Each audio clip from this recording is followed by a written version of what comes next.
O senador Isalci Lucas, da Tribuna, alertou sobre a conivência com o arbítrio judicial e expôs que o Brasil se encontra em uma encruzilhada perigosa, em que aqueles que deveriam proteger a Constituição se revelam seus principais sabotadores.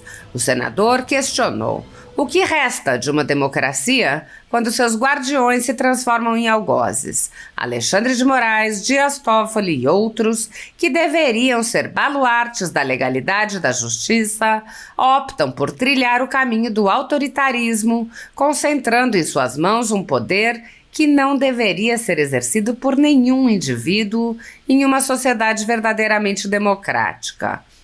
Isalci Lucas lembrou os abusos das cortes superiores em que o judiciário se tornou instrumento de censura e repressão e lembrou ainda os escândalos envolvendo os ajudantes do ministro Alexandre de Moraes. O vazamento das mensagens entre assessores do ministro Alexandre de Moraes escancarou a podridão de um sistema que se perdeu em sua própria arrogância. Manipulação de provas, criação de narrativas falsas, perseguição a adversários políticos. Tudo isso em nome de uma moralidade fictícia que serve apenas para justificar o abuso de poder.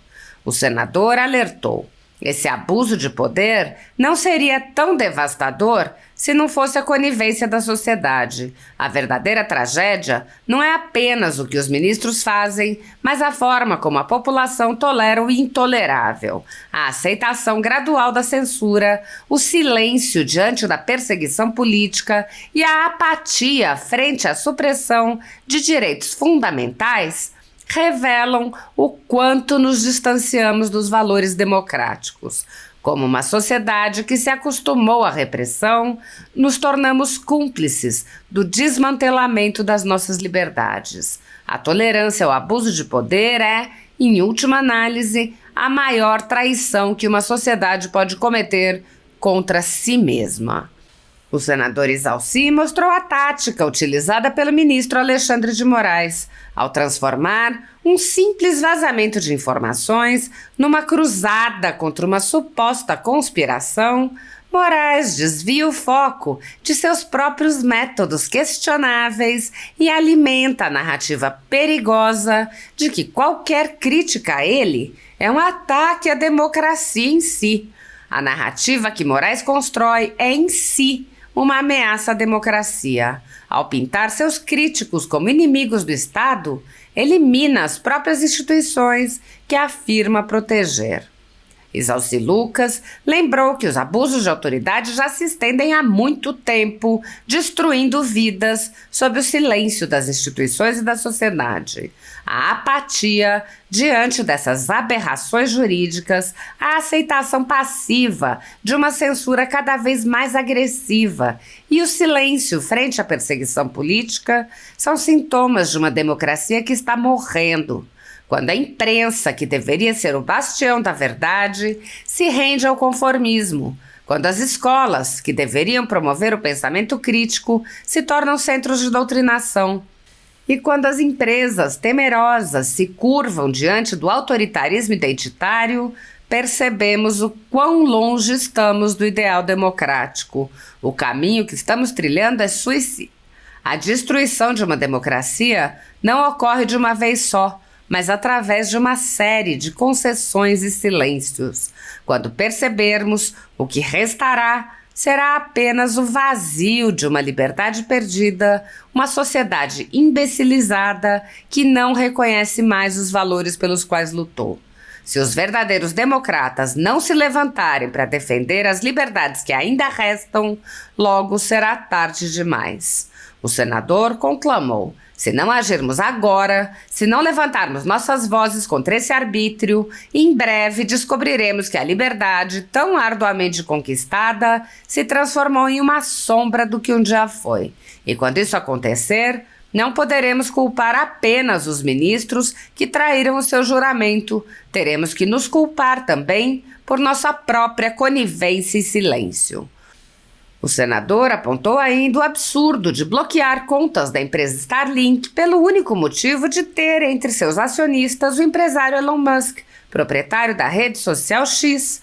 e alertou sobre as brutais consequências para o Brasil com a completa perda de confiança dos investidores internacionais. Isalci Lucas afirmou: o Brasil se encontra em um ponto de inflexão. A decisão de suspender o X é um sintoma de uma doença muito mais profunda que está corroendo as bases da nossa democracia. Se não agirmos agora, corremos o risco de não apenas perder os nossos direitos e liberdades, mas também a própria essência de quem somos como nação. O STF, em vez de ser o guardião da Constituição, está se tornando seu coveiro. É hora de reverter essa tendência e restaurar a fé no Estado de Direito. O futuro da nossa democracia depende disso. Segundo a Constituição Federal, o controle dos atos de ministros do Supremo Tribunal Federal é realizado pelo Senado, que pode promover o impeachment dos ministros em caso de crime de responsabilidade. No entanto, os presidentes da Casa vêm barrando a tramitação dos pedidos sem consulta ao colegiado. Sem controle externo, alguns ministros do Supremo agem ao arrepio da Constituição. Em inquéritos secretos, o ministro Alexandre de Moraes, por exemplo, promove uma aberta perseguição a adversários políticos. Em um desses inquéritos, a Folha Política teve sua sede invadida e todos os seus equipamentos apreendidos. O inquérito foi arquivado por falta de indícios de crimes, mas os dados sigilosos foram compartilhados com outros inquéritos abertos de ofício e com a CPI da pandemia, que compartilhava dados sigilosos com a velha imprensa. Sem justificativa jurídica, o ministro Luiz Felipe Salomão, ex-corregedor do Tribunal Superior Eleitoral, confiscou toda a renda da Folha Política e de outros sites e canais conservadores para impedir suas atividades. A decisão teve o aplauso e o respaldo dos ministros Luiz Roberto Barroso, Alexandre de Moraes e Edson Fachin. Todos os rendimentos de mais de 20 meses de trabalho de jornais, sites e canais conservadores vêm sendo retidos sem qualquer base legal. Se você apoia o trabalho da Folha Política e pode ajudar, doe qualquer valor à empresa Raposo Fernandes através do Pix, usando o QR Code que está visível na tela ou o código ajude@folhapolitica.org. Caso não utilize Pix, há a opção de transferência bancária para a conta da empresa Raposo Fernandes, disponível na descrição deste vídeo e no comentário fixado no topo. Há mais de 10 anos, a Folha Política vem mostrando os fatos da política brasileira e dando voz a pessoas que o cartel midiático quer calar. Pix ajude@folhapolitica.org. Assista. Senhor presidente, senhoras e senhores senadores e senadoras, a democracia roubada, quando os guardiões se tornam algozes, a conivência da sociedade com o arbítrio judicial é a maior traição à democracia e à liberdade. Em tempos de crise institucional, a sociedade brasileira se vê em uma encruzilhada perigosa, onde aqueles que deveriam proteger a Constituição se revelam seus principais sabotadores. O que resta de uma democracia quando os seus guardiões se transformam em algozes? Alexandre de Moraes, Dias Toffoli e outros, que deveriam ser baluarte na legalidade da justiça, optam por trilhar o caminho do autoritarismo, concentrando em suas mãos um poder que não deveria ser exercido por nenhum indivíduo em uma sociedade verdadeiramente democrática. No epicentro dessa derrocada está a transformação do judiciário em um instrumento de censura e repressão. A toga, símbolo da imparcialidade, tornou-se a capa de uma nova forma de ditadura, onde ministros agem como soberanos absolutos, decidindo quem pode falar e o que pode ser dito. O vazamento das mensagens entre assessores dos ministros Alexandre de Moraes escancarou a podridão de um sistema que se perdeu em sua própria arrogância. Manipulação de provas, criação de narrativas falsas, perseguição a adversários políticos, tudo isso em nome de uma moralidade fictícia que serve apenas para justificar o abuso de poder. Esse abuso de poder não seria tão devastador se não fosse pela conivência da sociedade. A verdadeira tragédia não é apenas o que os ministros fazem, mas a forma como a população tolera o intolerável.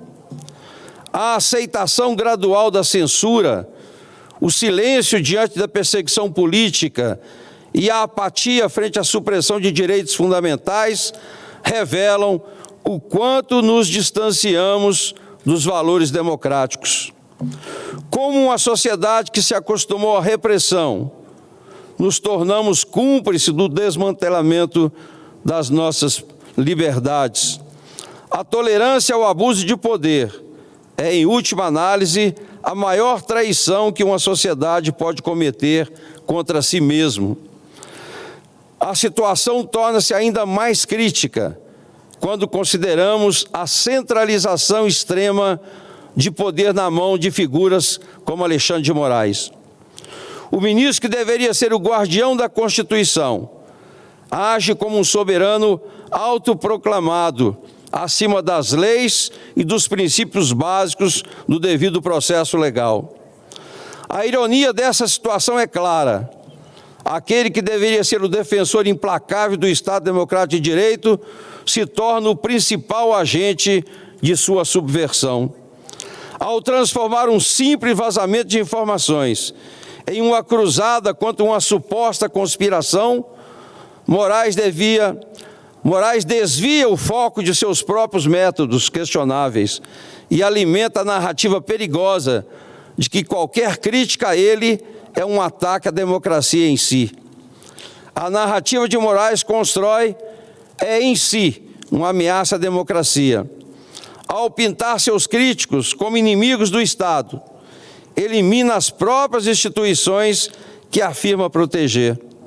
A democracia não é enfraquecida por críticas legítimas ou questionamentos saudáveis. Ao contrário, é fortalecida por eles. O verdadeiro perigo surge quando o poder se concentra em uma única figura, que se considera acima do bem e do mal. Essa centralização do poder não apenas desafia o princípio da imparcialidade judicial, mas também levanta sérias dúvidas sobre o compromisso de Moraes com os fundamentos republicanos. O inquérito das fake news, uma criação de Dias Toffoli, é um exemplo claro desse cavalo de Troia judicial. Sob o manto da legalidade, o Supremo Tribunal Federal acumulou um poder sem precedentes que permitiu a Alexandre de Moraes se autoproclamar investigador, acusador e juiz em um único processo. Esse inquérito não é apenas uma ofensa ao devido processo legal, é uma abominação jurídica que compromete a integridade do sistema judiciário brasileiro. Ao manipular os processos para garantir que tudo continue sob sua jurisdição, Moraes demonstra uma habilidade inquietante de manter o controle absoluto, desrespeitando os princípios mais básicos da justiça. A verdadeira tragédia dessa situação é a conivência do restante da sociedade. A apatia diante dessas aberrações jurídicas, a aceitação passiva de uma censura cada vez mais agressiva e o silêncio frente à perseguição política são sintomas de uma democracia que está morrendo. Quando a imprensa, que deveria ser o bastião da verdade, se rende ao conformismo, quando as escolas, que deveriam promover o pensamento crítico, se tornam centros de doutrinação, e quando as empresas temerosas se curvam diante do autoritarismo identitário, percebemos o quão longe estamos do ideal democrático. A caminho que estamos trilhando é suicida. A destruição de uma democracia não ocorre de uma vez só, mas através de uma série de concessões e silêncios. Quando percebermos, o que restará será apenas o vazio de uma liberdade perdida, uma sociedade imbecilizada, que não reconhece mais os valores pelos quais lutou. Se os verdadeiros democratas não se levantarem para defender as liberdades que ainda restam, logo será tarde demais. A democracia será apenas uma lembrança distante, destruída não por um golpe militar ou por uma revolução violenta, mas pela apatia e conivência de um povo que não soube defender a sua própria liberdade. A centralização extrema de poder, a manipulação dos processos judiciais e a censura institucionalizada são os sintomas mais visíveis de um judiciário que se perdeu em sua própria arrogância. Mas o verdadeiro perigo para a democracia brasileira está na aceitação passiva dessas aberrações.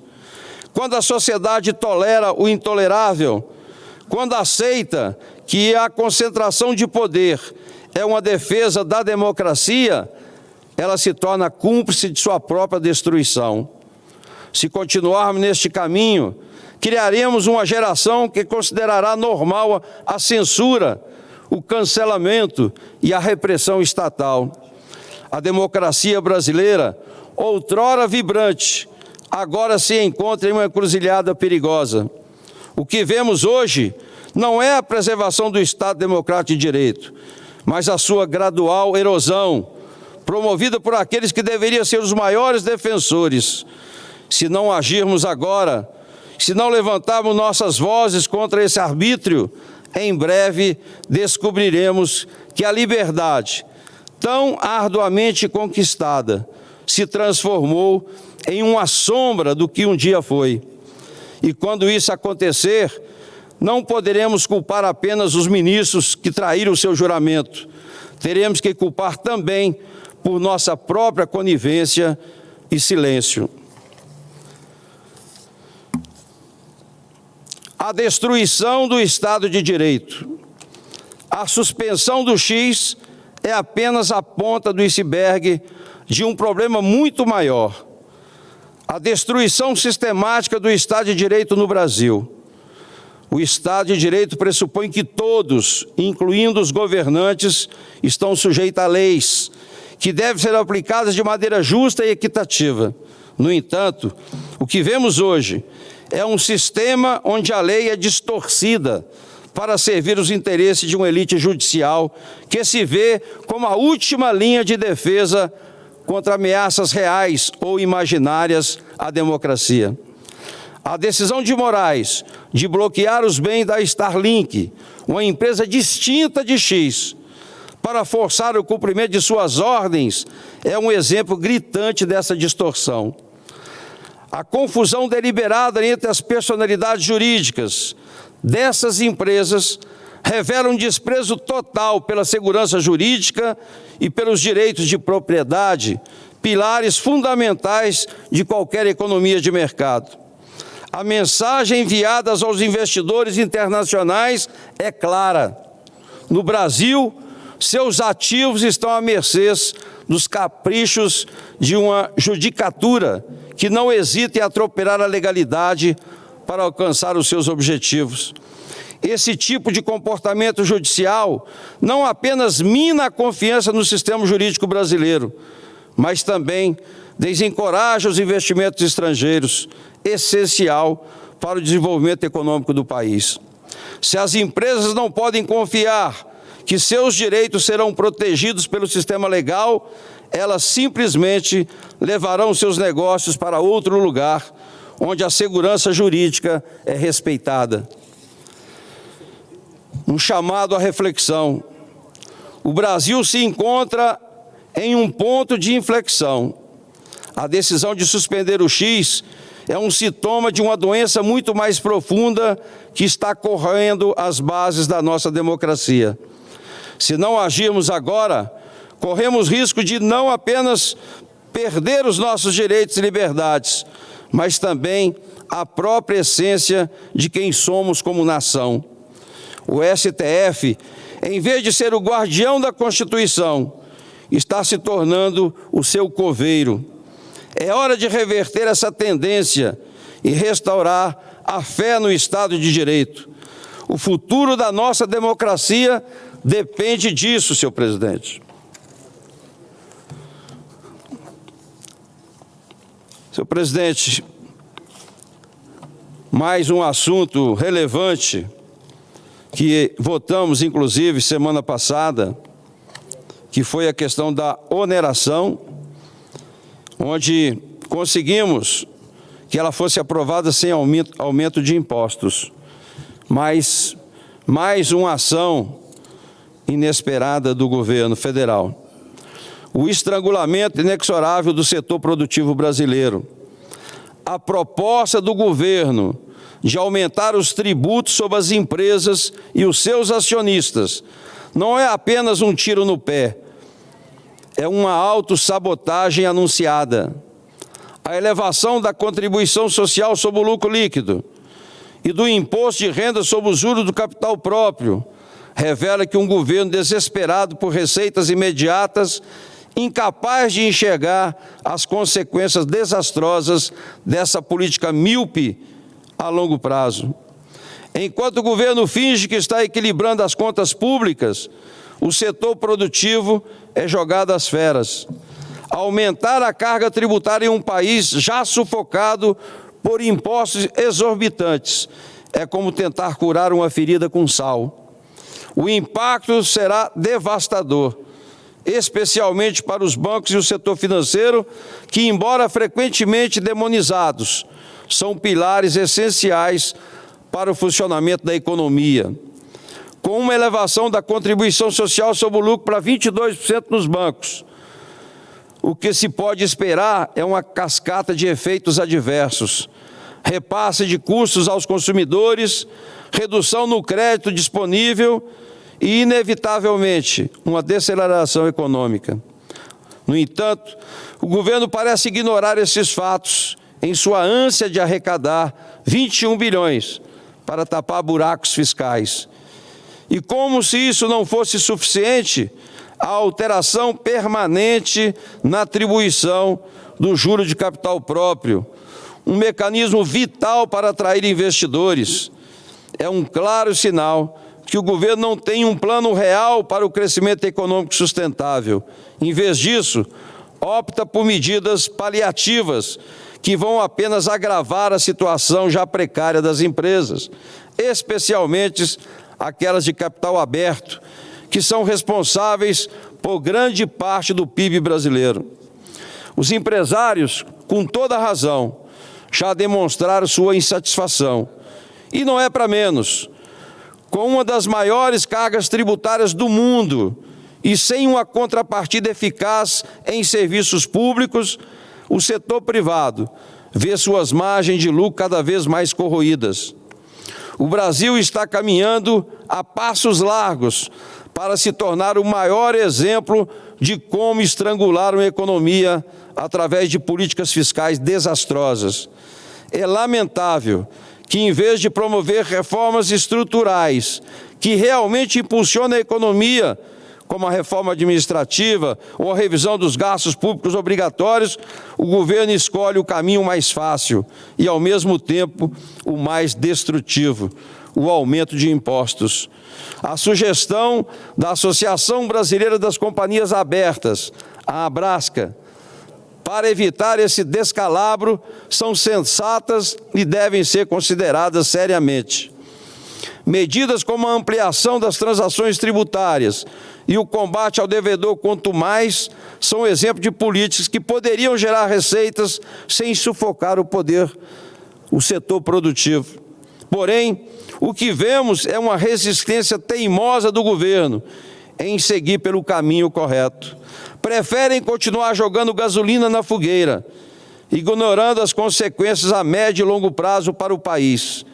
Se o objetivo é atingir um déficit zero, isso não pode ser feito às custas da destruição das bases produtivas do país. É necessário ter uma visão de futuro, uma estratégia que vá além do mero aumento de impostos. O que se desenha, portanto, é um cenário desastroso para a economia brasileira, onde as empresas, já asfixiadas por uma das maiores cargas tributárias do mundo, serão empurradas ainda mais para a margem. E no fim das contas, o que o governo vai descobrir é que não há arrecadação suficiente que compense a perda de dinamismo econômico, a fuga de investimento e o aumento do desemprego. Um aumento de impostos que ignora o impacto devastador sobre a economia e sacrifica o futuro em nome de soluções imediatas.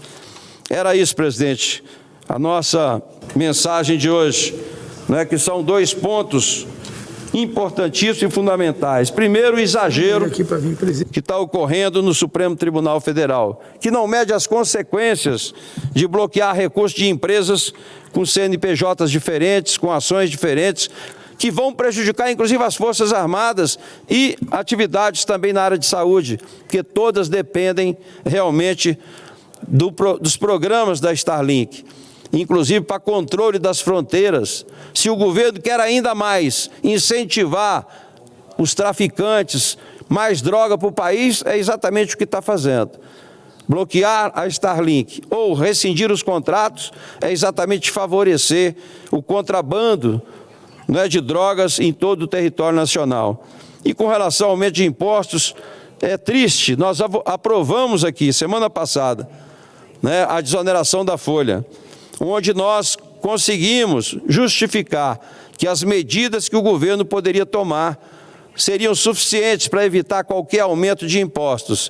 E agora, depois de aprovado, depois de feito um acordo aqui no plenário, somos surpreendidos por mais medidas de aumento de imposto, seja da contribuição social sobre o lucro e seja exatamente do aumento da carga tributária dos juros sobre capital próprio. Realmente é muito triste este Congresso não ser respeitado, matéria que foi aprovada agora, da mesma forma que aconteceu o ano passado, quando nós aprovamos aqui o PERSE por unanimidade e, na sequência, o governo encaminha uma medida provisória.